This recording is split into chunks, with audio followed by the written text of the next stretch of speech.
We have lots to discuss here in today's video, including some offseason speculation around a variety of teams, including the Philadelphia Flyers. May they be a team to be looking for the big offer sheets that we're expecting to see this summer? Plus, are the Leafs going to be able to re-sign John Tavares? Is his current production going to maybe be a little bit of a problem in what he's going to be willing to take for a contract? We'll discuss that possibility. Plus, the New York Rangers are going to further take a look at some other players, including Andre Miller, who might find himself in a new scenery next year. Plus, we got big news today regarding the NHL's Canadian rights broadcasting contract being extended with Rogers. Big news as well regarding player safety, finding Nico Mikkola. A bunch of college signings, including Ryan Leonard, making his way to Washington. All that and more coming up next. So welcome back to another video here at Top Shelf Hockey. As I mentioned, we have lots to discuss here in today's video, all kinds of information. It's been a very newsworthy day, a big day when it comes to some college signings. Lots of players that were in U.S. college hockey now have their season come to a close, especially today we're focusing on a lot of the guys that were with Boston College and some other teams that were eliminated here. But the biggest one of the days, arguably Boston College forward and former Team USA captain from the World Juniors, Ryan Leonard, Washington Capitals draft pick, 8th overall in 2023, back-to-back World Junior titles for Team USA, and some solid campaigns as well in college hockey. So Leonard gets the 3-year entry-level contract, gets the max everything bonuses and everything on his deal. So Leonard will be able to join the Capitals here right away and be able to make his NHL debut in the not-too-distant future. So that's a big infusion. I mean, really, this guy is young, and we'll have to see how he adapts and how impactful he can be right away. But they have an opportunity here to kind of add yet another strong player to their lineup who, has potential to be a big piece for their future. So Ryan Leonard comes out of college and makes his contract official with the Capitals. Will make his NHL debut here in the very near future as well. The Edmonton Oilers signed today Ohio State defenseman Damian Carfanga, 2-year ELC. He was an undrafted player born in the United States in New Jersey, 22 years old. The Columbus Blue Jackets today signed Guillaume Richard, 4-year Providence College defenseman. Was a 2021 4th-rounder picked by the Blue Jackets, and his contract kicks in next year. The Avalanche have signed Taylor McCarr to a 1-year ELC from the University of Maine. Previously played at UMass Amherst. Yes, that is the brother of Cale. So Taylor gets his contract with the Avalanche to join his brother. I'm not sure how likely he is to make it long-term in the NHL. We'll have to wait and see. But Taylor, unlike his brother, is a forward. He's a little bit bigger. He's got a good size. I think he's 6'3", around 215, 220. So, he's certainly, like I said, a little bit of a different kind of player, but has some potential for sure. Had a pretty good college season. We'll see how things work out for him. He'll likely start with the Colorado Eagles in the American Hockey League. The Capitals today, besides Ryan Leonard, they also signed David Gucciardi. He gets a 2-year ELC as well. The defenseman was picked in the 2022 NHL draft. He's 6'1", 200 pounds, Canadian-born in Toronto. Was playing at Michigan State University. He was a very late pick in that 2022 draft, taken 213th overall. We also saw the Islanders announce that they've signed Joey Larson. It's a 1-year ELC, another Michigan State University product. The forward played up 24 points in 37 games this year. Is 24 years old, which is why he only gets a 1-year ELC. And of course, we also saw Gabe Perreault make his contract be official here with the New York Rangers. Of course, Perreault, another former high pick here, who's going to get an opportunity to make his NHL debut in the coming days. We also are waiting on Jacob Fowler, the Montreal Canadiens goaltending prospect. Don't know if he's going to sign or not. The expectation is he probably will, but they have to determine if the contract's going to be kicking in this year or next. Because if it kicks in this year, it probably makes more sense for him to go straight to Montreal. Of course, that impacts a lot of things, right? Because it burns off a year of the contract. He get paid a signing bonus, and obviously, affects when he becomes eligible to be UFA and his next contract and all that kind of stuff, right? So Fowler could, maybe even make his debut. It's hard to say because, in Montreal right now, all the games are so important trying to get into the playoffs. But Dobish has not been the most reliable as of late. They've been playing Montembeault a ton. I don't know if they really want to bring up Primo to give him another shot or whatever. So, Fowler could come in, and you just never know. Or the other option is that his contract kicks in next year and that he starts in Laval. So they have to determine that. That's kind of one of the bigger factors here is where is he going to start and when's it going to kick in. But expectation is that he's most likely is going to come out of college and sign his pro contract. So we'll see how that goes on waivers news here today. Of course, yesterday we had 4 players on waivers, for a couple from Boston, a couple from Minnesota, Lettieri, Patrick Brown, Devin Shore, and Brendan Gaunce. They're all cleared, so nobody got picked up. No big surprise, as I mentioned before. This time of year, once the NHL trade deadline passes, you can't be eligible to play for a team in the playoffs if you join their roster after that deadline. So typically you don't see playoff teams making really any moves unless it's for the future. Non-playoff teams might make such a move as well, but usually you don't see a whole lot of activity in that sense. Like we saw a prospect trade the other day, and I've explained numerous times that trade deadline is really only for playoff rosters. That's why there's still the odd smaller move, and there's still lots of speculation about trades we're going to see in the offseason because it's not that far away. So the trade deadline really doesn't kind of slow down the rumor mill.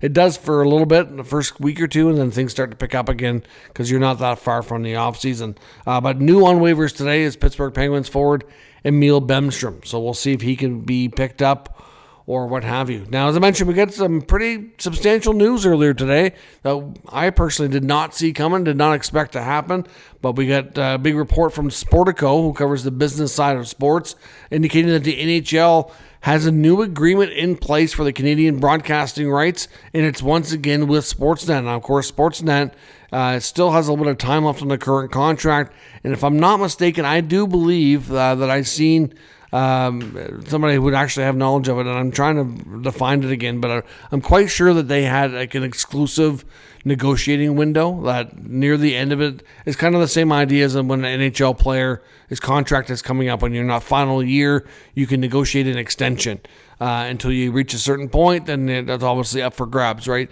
Same sort of concept. I believe they had that exclusive window to get something done with the NHL before they could talk to other broadcasters that may have been interested in bidding for the package, whether it be Amazon or TSN or what have you.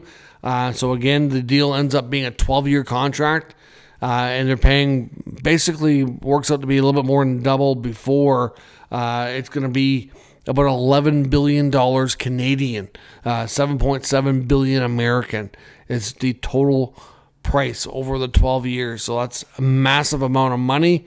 Obviously, as we know, the Canadian teams all have regional broadcast rights as well. TSN has Montreal, Winnipeg, Ottawa, and I believe the Flames, and then I believe Sportsnet has Edmonton, Vancouver, and Toronto for the regional rights deal. So obviously, like I said, the video I put out earlier talking about this breaking news, the comments are pretty overwhelmingly not great. They're not reacting to the news well. Canadians are not pleased that Sportsnet will continue to be the national rights holder and main broadcaster of NHL hockey in this country.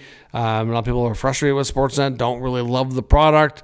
And especially since we've had some games this year on Amazon, we've had a sneak peek at what it's like to have another option. And to be honest, Amazon's done an amazing job. I think the broadcast quality's been better. I like how they do the you can kind of tune in a little bit early to see as the arena fills up. You can see the warm-up. It makes you feel more like you're there. Just gives a whole different outlook, a whole different feel. Plus, they come up with that coast-to-coast show on Thursday nights where you can kind of get a little bit of everything. You can listen to the panel talking as you kind of jump from game to game to game. Sometimes you get more than one game on your screen. Like, it's fun. It's a fun, fresh, new product. So now with this deal, we don't know, is Sportsnet going to turn around and be able to sell off chunks to other providers here? I don't really know. But if Sportsnet decides to move forward as a sole entity here, and this is how it's going to work, I'm a little disappointed to hear that, like I said, because I just hope Amazon continues to be involved, and I wonder what's going to happen because a lot of these regional deals are in place for the next couple of years. Are they going to end up, is TSN, I'm not sure how likely they were trying to get back into the mix to have the national rights deal as well.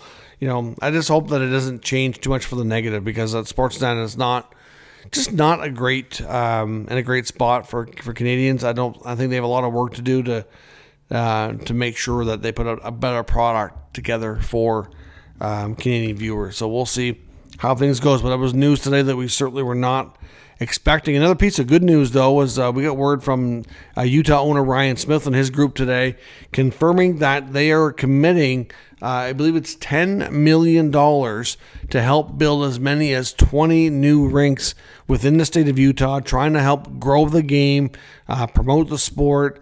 They want to give up to $500,000 per arena and up to 20 arenas. So that would total about $10 million in total. That would be pledged by that group to help build lots of other arenas. If you're going to grow the game at the grassroots level, at the youth level, you need more ice time. You need more rinks. So clearly over the next number of years, they plan on making this a very successful venture, and certainly want to get into that, which is good. I mean, you just honestly see, if you go into a lot of other NHL cities, you notice that the NHL teams quite often played a role or a hand in a lot of the newer arenas popping up, and often are sponsored or they have contributed to have naming rights and things like that. So this is not shocking, but it's certainly a smart move by the group to make sure that they promote it at that level to get access to the game to more people throughout the state, to help it grow and grow the fan base and just grow the players. And hopefully over time, what you want to see is you want to see more players playing it locally, and at some point you want to hopefully see some local kids, make the team, right, and be able to play in the NHL, not only in the NHL, but hopefully on your team too. So good news there, and good move by the Smith Group in Utah. Now, as I mentioned, we got a little bit of rumor mill stuff to take a look at here for the offseason. I know we talked about the Rangers yesterday, and the fact that they might continue to shake things up with some of their veteran guys. We had last offseason, they dominated the rumor mill with the Jacob Trouba stuff that we heard. Chris Kreider's name was out there. Chris Drury wanted to make big changes, and the Trouba stuff, circled and never happened and drug into the offseason, can kind of, some people think, are responsible for the season kind of getting off the rails this year. And we talked about the fact that guys like Kreider, Zibanejad could be asked to waive their no-move clauses. Could they try to do that same thing with Artemi Panarin? It's believed that Drury's going to want to continue to shake things up, and that they need to change the mix there a little bit. And another player that I think they're not completely sold on keeping is K'Andre Miller. Couple of reasons. One, I think they're concerned where his camp's going to be looking for in the next contract. And if you look at his qualifying offer, where his play was at, what some of the market has dictated for other comparable defensemen, that as much as they might not really be willing to give up on a player just yet, that they may not want to get themselves locked into anything. If Miller stays, I would say the Rangers probably push for a very short-term contract in hopes that they can see more growth and development in his game before they ever consider doing a long-term deal. But we've seen Drury give that decor very much a revamping, rejig completely. We saw obviously them bring in guys throughout the year, whether it be Carson Soucy and Urho Vakanainen and Will Borgen. We saw some guys go out, like Ryan Lindgren, for example. So clearly, rejigging this roster on the back end has been a priority for Drury, and we could see Miller end up getting moved. If you take a look at guys like Soucy and Borgen and Vakanainen that are all there now, they all have term too, right? And you get Adam Fox is there longer term, Braden Schneider. You still got Zach Jones in the mix, and they do have another player coming who's in college, and from what some are saying is low-key one of the better college players out there that the Rangers are high on and are very, very excited about. That's Drew Fortescue. Could be the solution to be a long-term fix, and maybe he's being Adam Fox's partner. They have high expectations for him, and I think he's one of those kind of under-the-radar prospects that could be very impactful and a steadying presence back there for the Rangers. Not sure how quickly he's going to get into that lineup, but having him on the way might make them more comfortable moving on another defenseman. So we'll see what happens, but it's fair to say everything we've heard about K'Andre Miller, that there's definitely some uncertainty about his future there for sure. John Tavares, I know there's some talk about whether or not he is going to get his contract to stay as a Leaf. We know his preference is to do another deal with Toronto, and finish out his career. We do know it's going to have to be a lot less than the $11 million he's making right now. But I think John Tavares has kind of defied the odds a lot this year as well. And there's been some talk around the league of whether or not he's going to want to take, like, how much of a haircut is he going to want to take, right? I don't know if a lot of people expected him to put up the numbers he did this year, and the season's not over, but he's had a very productive year. Continues to score at a very good pace. And is that going to kind of make him not want to have to take less, thinking that I still contribute at a high level, right? I see some Leaf fans saying that he's going to have to take $4 to $5 million. Well, what if he wants $7, $8 million?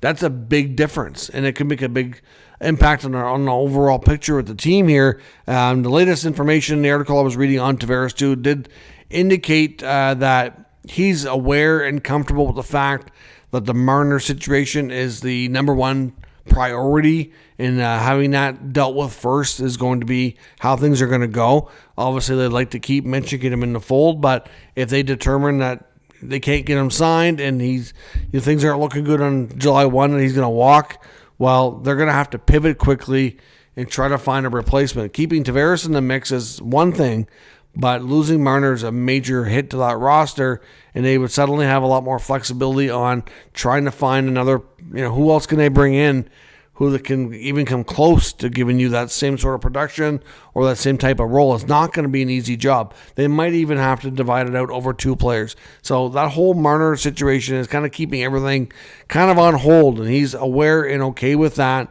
But again, the big question now around Toronto is, if Tavares has done this well this year, is he going to go to them in negotiations and be like, okay, I'm not going to go down that low. I'm still a very productive, important piece here. And could they be at risk to lose him too? Like, you have to think that he's going to want so much, but I don't know, right? We don't really know how low he's willing to go to remain with Toronto. So that's just a big, question mark around a lot of the Leaf media right now, is what's his contract going to look like?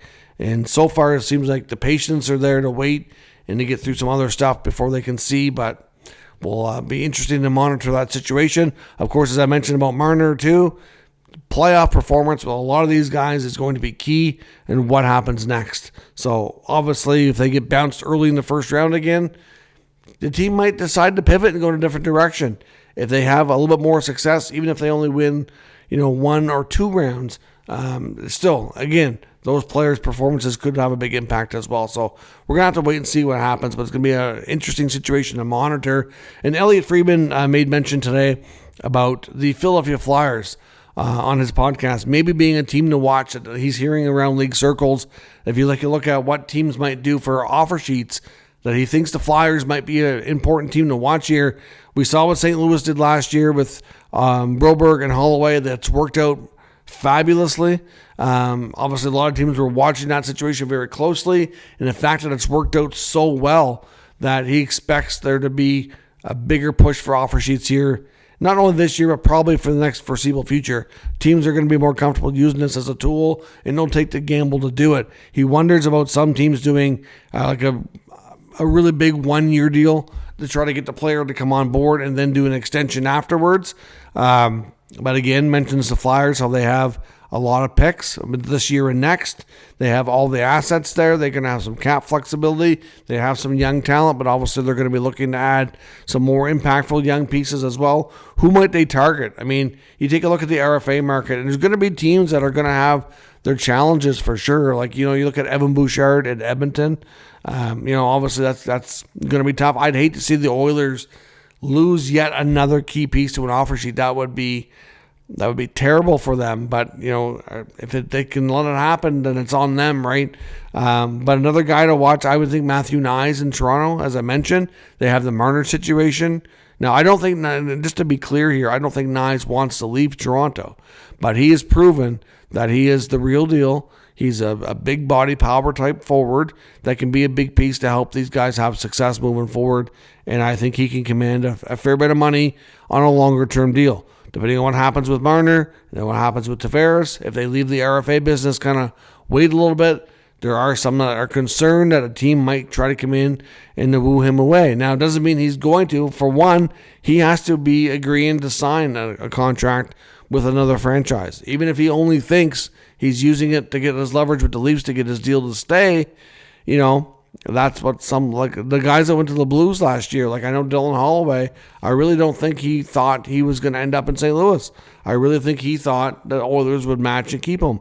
They didn't. It seemed like a bit of a surprise to him, but it's worked out well. He's having an amazing season and really taken off in his career, and I think the Oilers are having big-time regrets right now over how all that was handled. All the guys that they're missing are players that, between trading Ryan McLeod, losing Broberg, losing Holloway in the offer sheets, they're all the same kind of players now that they're looking for. So it's, I think the Oilers messed up in their management around those guys. And, could we see other teams try to take advantage of the same thing with other clubs this offseason? I think it's a real possibility. And the Flyers do make a lot of sense with where they're at with their rebuild, where they're at with their draft picks, and where they're at with their cap and everything, that they could be an interesting team to watch. They just made a coaching change. Look how Matvei Michkov has done since Tortorella's gone. It's only a handful of games, and he's on fire. So you tell me he's not motivated to play a different way and not have to worry about the repercussions from Torts if he screws up or whatnot. It's been a game changer for him. So if they can find another big piece there to add, they might be the team that pulls off what the Blues did last year. So let me know your thoughts, who they might target, and any other teams you think might be in that same kind of predicament in the comment section. We can discuss that further. If you're new to the channel, make sure you subscribe and stick around. We'll keep you up to date with all the news, rumors, and analysis of all 32 NHL teams. Thanks for watching. I'll catch you next time.